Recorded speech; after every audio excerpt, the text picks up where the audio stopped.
Hey there, lovely soul. Welcome back to Noah's Stories. If your heart has ever longed for a love that heals, not hurts, tell me in the comments, do you believe two broken people can build something whole together? Today's story is not just about design or luxury. It's about two strangers, scarred by the past, learning to trust, to feel, and to fall, slowly but deeply. So, grab your tea, find a quiet corner, and let's begin. Clara Jennings was no stranger to luxury. She had designed for tycoons, artists, even royalty. But the penthouse atop Ashbourne Tower in the heart of London made her pause. It wasn't the opulence. It was flawless to the point of sterility. Floor-to-ceiling glass, polished marble underfoot, every element spoke of power and control. And yet, something was missing. Warmth. The invitation had arrived a week ago, handwritten from Rowan Thorne, the elusive CEO of Thorne & Co., one of the largest real estate empires in Europe. Just one line, "I need a space I can call home." Clara was used to difficult clients, but those 7 words intrigued her and struck something deeper. A man who had built empires couldn't build belonging? As she stepped through the main door, the subtle scent of leather and oak greeted her. Clara knew this wasn't just another commission. It was the beginning of a story waiting to be told, and perhaps a heart waiting to be healed. Clara adjusted her dress before stepping into Rowan Thorne's private office. She wasn't easily rattled, but there was something about that brief letter that made her more deliberate than usual. "Mr. Thorne will see you now," the assistant said, voice calm but commanding. The door opened without a sound.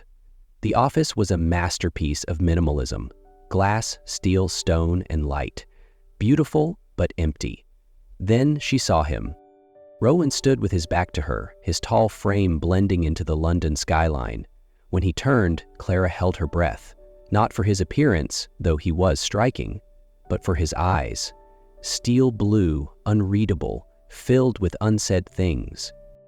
"Miss Jennings," his voice was deep, textured, like an old record player humming a melody only heard in silence. "I expected someone older." Clara raised an eyebrow, unfazed. The air between them sparked with unspoken challenge. "I expected someone less arrogant." A pause, then the corner of his mouth twitched. Not quite a smile, but a crack in the mask. "They say you don't just design spaces, you read the people who inhabit them."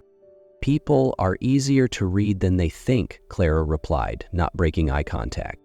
Rowan nodded slowly, gesturing toward the chair across from his desk.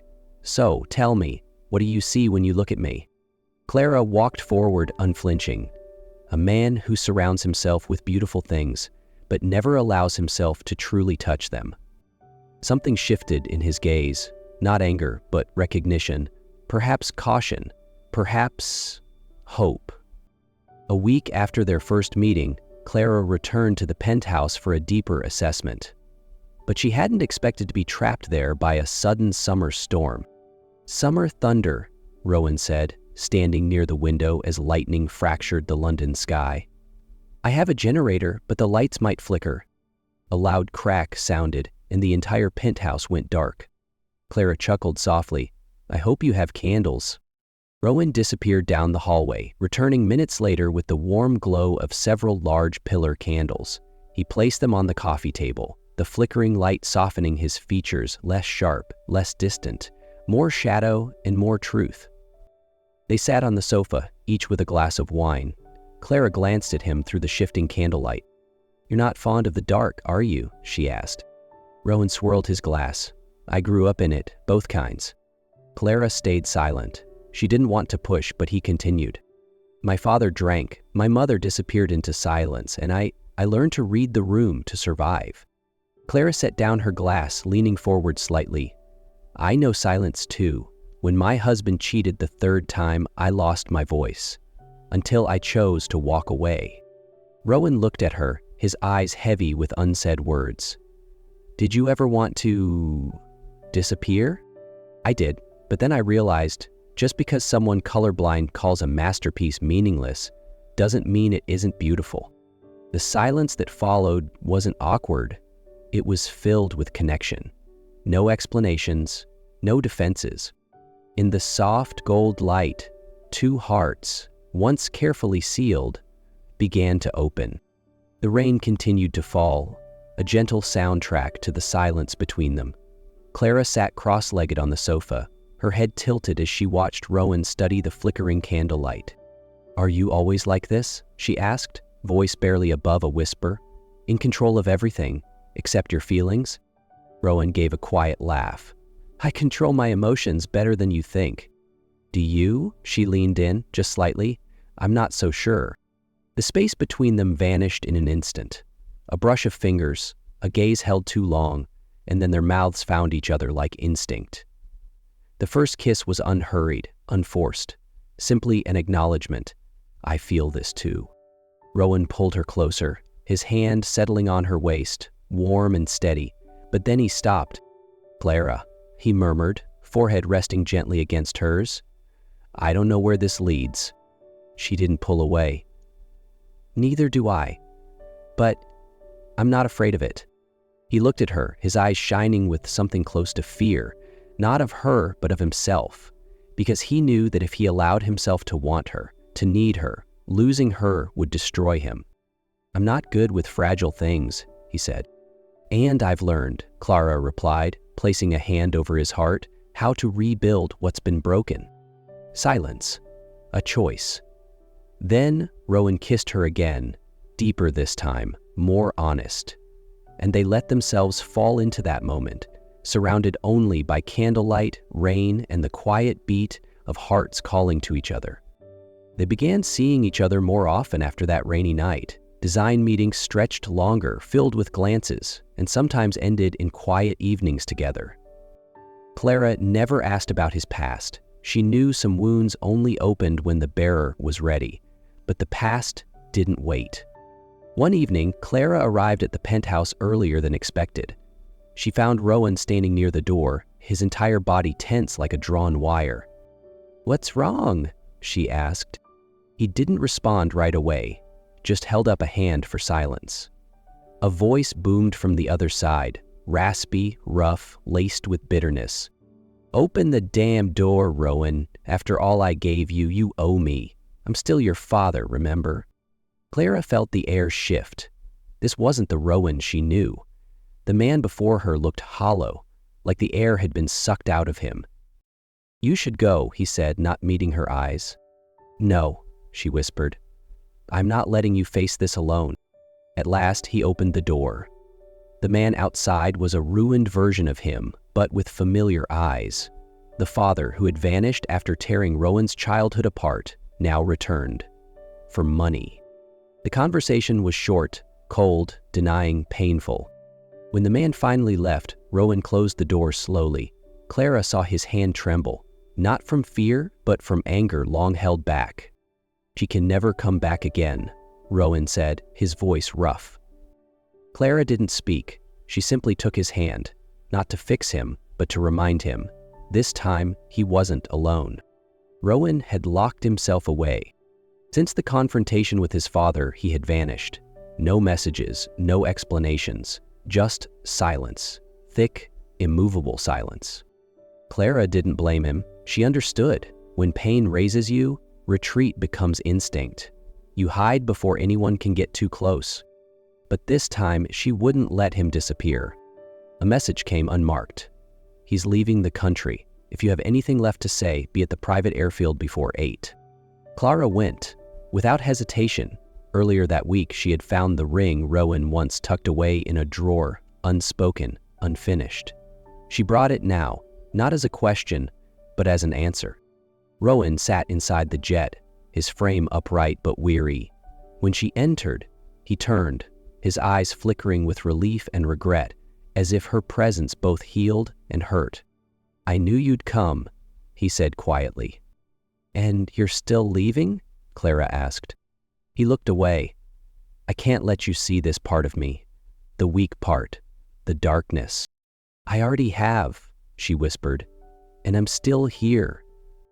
Rowan stood, keeping his distance. "You deserve someone whole. I'm nothing but broken edges pretending to be strong." Clara opened the velvet box and placed the ring in his hand. Then let me be the glue. Not perfect, but real. Silence stretched between them. Then Rowan looked at her. No masks, no armor, just a man at the edge of fear and love. I'm tired of running, he exhaled. If you still want me, I'll stay. Clara stepped forward, taking his hand. Not only want you, I've been waiting for you since the very first day. So you're staying in London? Clara asked, still holding his hand. Rowan looked at her. No more hiding in his eyes, only surrender. Then he shook his head. No, but you're coming with me. Before she could ask more, he signaled to the pilot. The jet began to taxi. Clara turned to him, surprised. Where are we going? The only place in the world I've never carried my fear, he said, smiling softly. Santorini. 4 hours later, they landed on the sun-soaked Greek island. Rowan rented a quiet villa perched on a cliff where the sunset spilled gold over the Aegean like a dream. And there, Clara saw a different Rowan for the first time. He laughed, really laughed. Not the polite smile of a CEO or the guarded grin of a hurt man.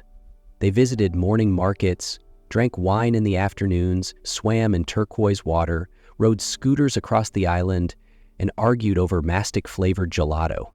4 days. No phones, no meetings, no ghosts. Just laughter, gentle touches, and glances that needed no explanation. One night, lying on the rooftop under stars, Clara turned to him and asked, Rowan Thorne, what are you doing? He faced her, his gaze soft, learning how to live without the mask. She smiled, impressive. He pulled her into his arms, whispering, with you, everything's worth learning. Clara knew this wasn't just a getaway. It was Rowan's final goodbye to the man he used to be, and the first hello to the life he was finally ready to live. With her. When they returned to London, the first thing Rowan did was toss all the old interior design plans into the fireplace. They're not me anymore, he said, and this isn't just a space, it needs to be a home. Clara sat barefoot on the wooden floor, watching him tear through each blueprint like a ritual of release. For years he had built to keep people out. Now he was dismantling his own walls with her. They started from scratch, no lead architects, no design team, just the two of them, 2 mugs of coffee and sun-drenched mornings sketching on napkins and scrap paper. Clara picked a new wall color, ivory cream with a breath of smoky gray, like a sigh. Rowan chose the wood for the bookshelves, raw walnut, unpolished, because the scratches tell stories. She left her fingerprints everywhere, a few fresh flowers in an old vase, a reading chair by the window, books on mindfulness tucked between crime thrillers. Each day, the space changed, not just in form, but in feel. What was once a fortress became a sanctuary, warm, alive, beating with heart. One afternoon, Rowan came home with a painting, not from a gallery, but a tiny shop in Santorini. You bought art? Clara asked, surprised. He nodded. This one reminded me of you, soft but strong. She looked at it, a woman seated beneath a setting sun, eyes not meeting the viewers, yet full of certainty. Clara said nothing. She simply stepped behind him and wrapped her arms around him. Weeks later, when Clara returned to check final finishes, she noticed a small plaque mounted beside the entrance. Thorne Jennings' residence, she laughed. You made it official? Rowan emerged from the kitchen, holding 2 cups of tea. I just wrote down what I know will never change. In that space, with warm light, the scent of mint tea, and soft jazz playing in the background, Clara realized they hadn't just rebuilt an apartment. They had built a life. Time moved gently in the space they had built. Clara and Rowan didn't count days. They measured life by shared coffee in the mornings, by leftovers kept warm in the oven after late nights, by sticky notes scattered across the house reading, "Miss you, tonight, just us." Rowan changed, not loudly, not dramatically, but undeniably. He stopped trying to control every beat and learned to surrender to love. Clara changed too. She stopped holding people at arm's length to protect herself. She learned to receive a hug, a gaze, a love that didn't need proving. One early spring day, Rowan brought Clara back to where it had all started, the small art gallery where they'd once crossed paths before knowing each other's names. No candles, no roses, just the soft hush of afternoon light and an empty room. Clara walked in, smiling. "You planning to buy another painting?" Rowan stepped out from behind a curtain. White shirt, no tie, just him. No performance, no armor. "No," he said, walking toward her. "This time, I want to build something that lasts, with you. A life, not polished, but ours." He dropped to one knee, opening a small velvet box. Inside, a slender ring with a clear, deep sapphire. "Clara Jennings," he said, voice slightly trembling, "you've taught me how to love without conditions. You've turned my house into a home. Now I have one question. Will you help me build the rest of our life?" Clara laughed, eyes shining. "I don't need time to think." "Because I've already said yes," she whispered, pulling him into her arms. The wedding was held 2 months later, on a hillside outside the city where ancient olive trees leaned into the wind and lavender lined the path. Clara wore a simple white dress, her hair loose, dancing slightly in the breeze. Rowan couldn't stop looking at her, not for beauty alone, but for the stillness she brought into every space she touched. They spoke their vows under the golden sky. "I can't promise to never fall, but I promise to always reach for your hand when I do. I can't promise life will always be easy, but I promise I'll always be your home." They exchanged rings, not as bindings, but as reminders. Love is a choice, daily. The celebration was small, filled with close friends. The soft sound of violin drifted through the air, scented with sun and fresh-cut grass. No toast could top their laughter. No words could match the way they looked at each other, as if nothing in the world mattered more than the person before them. That night, they returned home, not a place, but a state of heart. Rowan kissed Clara's forehead. "Thank you for finding me," he whispered. She smiled, eyes soft as the moonlight outside their window. "No, you let me find you. And somehow, we both found home,